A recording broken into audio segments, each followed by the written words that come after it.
এবার অধীর চৌধুরী হরিয়ানা বিভিন্ন রাজ্যে মুর্শিদাবাদের পরিযায়ী শ্রমিকদের সঙ্গে কথা বললেন।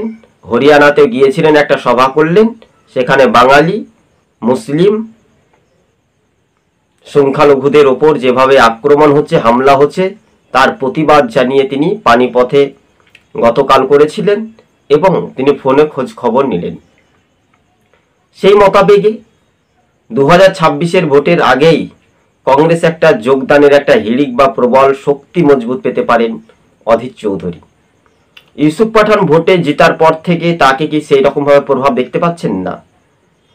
অধীর চৌধুরী ভোটে হেরে যায় মেরুকরণের রাজনীতির কাছে, কিন্তু শাসক দলের বহু ভোটার সমর্থক যারা একসময় কংগ্রেস করত, তারা পুনরায় অধীর রঞ্জন চৌধুরীর হাত ধরে কংগ্রেসে যোগদান করতে পারে।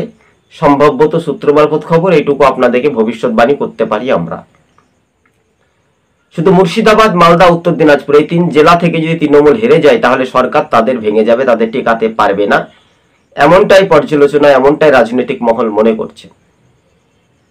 সবচাইতে পরিযায়ী শ্রমিক হিসেবে মুর্শিদাবাদ, যে মুর্শিদাবাদের মানুষকে আমরা বলবো যারা তৃণমূলের হয়ে ভোট করছেন, লুট করছেন, ছাপা করছেন, আপনার ভবিষ্যৎটা আপনি চিন্তা ভাবনা করে দেখবেন।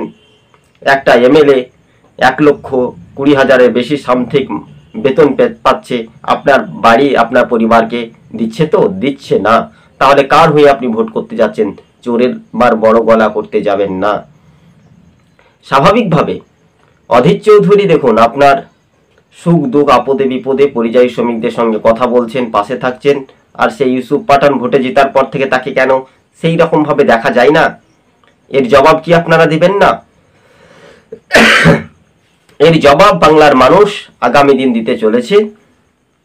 সেই পর্যালোচনা বা সেই প্রতিক্রিয়া বা সেই ব্যাখ্যা বা প্রতিবেদনগুলি আস্তে আস্তে আস্তে দিকে দিকে কিন্তু একটা এগিয়ে যাওয়ার একটা বড় বার্তা বা ইঙ্গিত আসতে পারে, তাই না?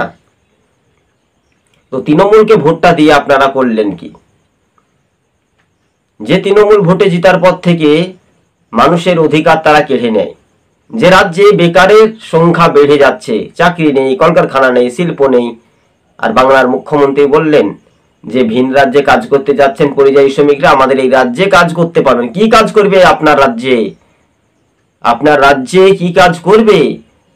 আপনি পারলে পরে পরিযায়ী শ্রমিকদের প্রত্যেকটি বাড়িতে 10,000 টাকা করে দেওয়ার ক্ষমতা আপনার ছিল।